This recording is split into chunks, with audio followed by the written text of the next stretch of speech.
This was a very good episode of Yashahime. While it was a bit of a tease because we didn't really get to see what is going on behind the scenes with Kotan from the last episode, because we know he's plotting something after getting defeated. And we don't see him at all in this episode.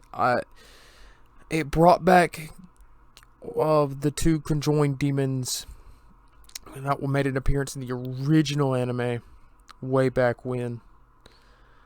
And it also gave Setsuna a really good moment to finally shine on her own without Towa or Motoha overshadowing her.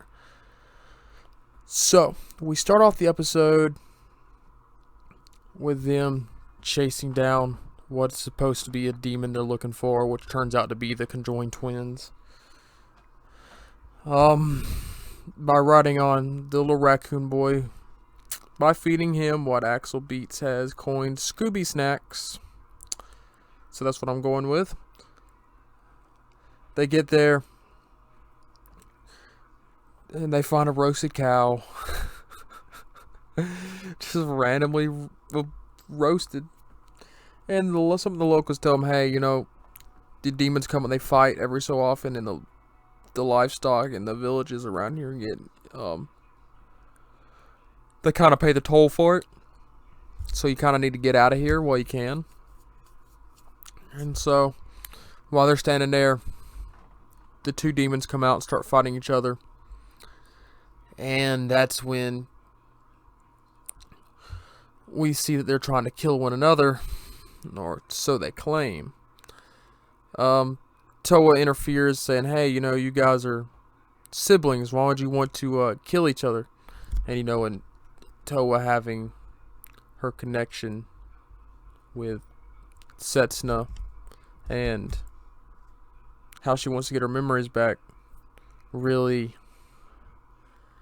drags her down a bit, because she wants to, say, hey, you're supposed to love each other, and they're like, bitch, who the fuck you talking to? Yeah, shut the hell up, fam. We're trying to throw hands here. What you talking about? So yeah, it's another play on Towa's ignorance to the way this world works, but this time it's done in a way that is more, I want to say, realistic and true to her character, because it's playing on Towa's connection to trying to rebuild the memories with her sister. So I'm okay with it in this situation. It didn't feel out of touch or anything. It felt like it belonged here. Then during the fight, they discover that Towa and Setsuna have rainbow pearls, and they do give us a little insight that the rainbow pearls supposedly double the amount of power you have, which if I'm wrong, correct me in the comments, but I'm not sure that has ever been straight out stated before. So that was interesting. We obviously knew that it made you more powerful, but I don't remember it being stated it made you exactly twice as powerful. Could you imagine Inuyasha or Sesshomaru with that kind of power, dude? That would be insane. Imagine Riku, and Riku's got one now, so man, dude, shit's getting really good. I'm telling you, this shit is going to be really hype here in the next few episodes. I'm telling you, after we get past the 4 perils trash, shit's going to be hype as hell. But, they go in, they decide to retreat because they want to steal the pearls. The locals think, hey, they ran them off, so they invite them over for dinner. When they're eating that night, the two twins come in and possess Setsuna and Towa's rainbow pearls and start controlling their bodies for them. That's when Setsuna is able to throw out some Demon Slayer poison to get them out of their bodies, but they lose their rainbow pearls in the process. So they chase after them, leaving Motoha behind by accident. And that's where the episode gets really good, because then we meet the leader of the tribe. The lady who she says she wants, now that she has the rainbow pearl, she can get her revenge on Sesshomaru. So she starts draining out their energy, being a total cunt bag. She's like, I was just using you, allowing you to grow, so that way I could siphon off your power and become even stronger. You know, being a total cunt bag. And when you think about it, when we see her, we don't see any of the other demons either. So it really makes you think that she's probably done this to the majority of their tribe.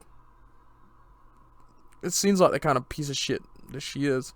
So she drains out the energy.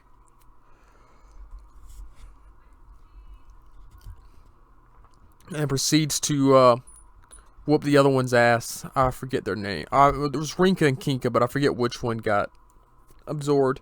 But the other one, I won't call him Green Boy. He tried to fight and rescue his brother.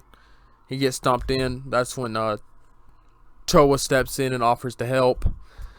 And they try fighting, but that's when Setsuna interferes, and she's like, no, I'll fight. And then we find out that Setsuna has, during the fight, has somewhat of a reminiscence to her memories of when Towa and her got separated as children.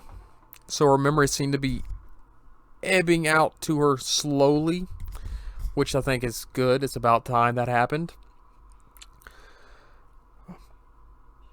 But yeah, she decides she wants to do the fight on her own, and this is really good. What I really like about this is it finally gave Setsuna a moment to shine on her own, because they left Motoha behind, and she told Setsuna to let her fight on her own. So her and the Green Boy go up there and they start fighting.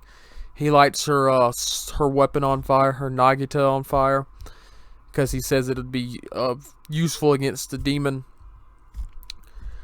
And Setsuna pretty much proceeds to whoop her ass. It is pretty impressive. It just looks badass as hell. And it really gave me Dragon Ball vibes with Goku and Vegeta throwing down. When Vegeta be like, no, let me handle this one. Except this time, it was like Vegeta actually putting the villain down without Goku having to step in. It was a breath of fresh air, because we finally get to see Setsuna. I mean, she's a daughter of Sesshomaru, for Christ's sake, and she's had more time and experience with Sesshomaru than Towa ever did. You know, I mean, granted, yeah, he did, you know, lay her off with Kaede.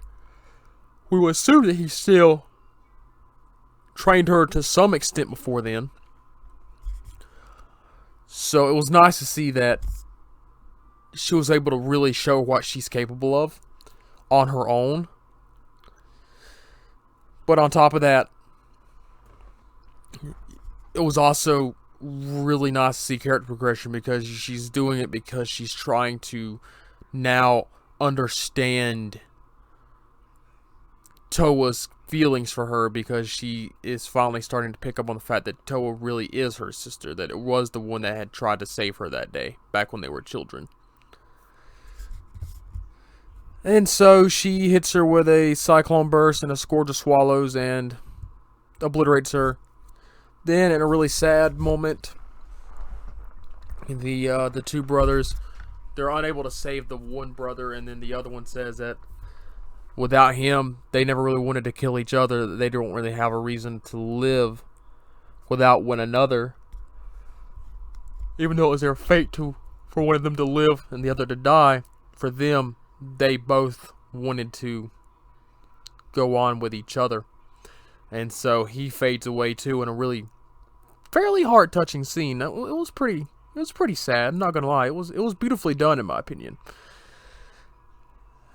And then the girls get their rainbow pearls back, and then Motoha comes back looking for the bounty, finds out that it's all ash, and she flips out and tries to chase after the ashes when they blow away. So not really a whole lot happened in the episode other than some really good fight actions and some really good character development for Setsuna, and a really good moment for her to shine as a actual character in a battle by herself. It was nice to see her be able to do something without Towa and Motoha there to bail her out, basically. And that's something that needed to happen sooner than later, especially given that they're all going to need to throw hands when Kotan comes back, because they weren't ready for him last time. And they're certainly not going to be ready for Kinemaro when they have to throw down hands with him. That ain't happening.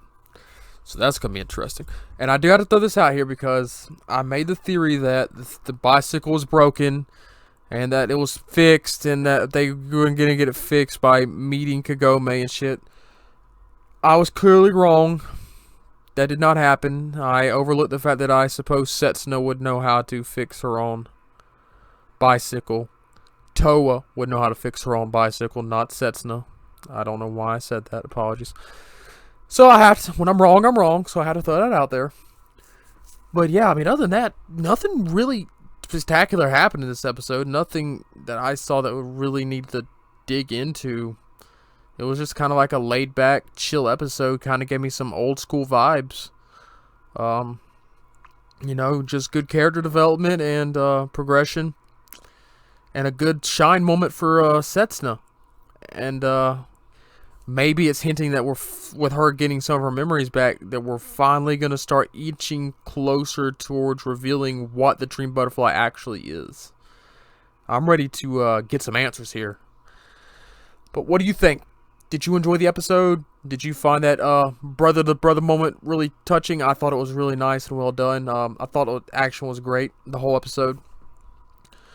The only thing that really is left up to question is we know that now the Rainbow Pearls give you double power, and that's why the demons want them, but we still don't know where they came from and how our characters came up with them. So that's something that I assume will be answered after the Four Perils arc, probably by Riku, of all people. But, you know, what do you think? What are your theories on the Rainbow Pearls? Did you enjoy the fact that Setsuna finally got her moment to shine? You know, her Vegeta moment, for lack of a better comparison. And where do you think we're going to go from this? Because it doesn't look like Kotan's going to be in the next episode either. So I'm not sure how long this is going to drag out the Four Perils. I was only assuming the first 12 episodes, but I mean at this rate, episode 11, he'll be at the end of episode 12. We might have Kotan, and then we still have to deal with Kinemaro, so that could drag on longer. You know, I'm really tired of the Four Perils. I think they suck. I've said that before. But do you think it's about time to introduce the OG cast to finally start answering some questions about what happened? Or do you think that this is going to be more than one season long and they're going to kind of go the Boruto route, and by that I don't mean hundreds of episodes, but kind of have more than one story arc? Possible. I mean, I'm sure it's doing really well in Japan. It is a big property, after all. But just let me know what you think. You know, drop a comment, like, subscribe, hit the notification bell, and we'll see you in the next one.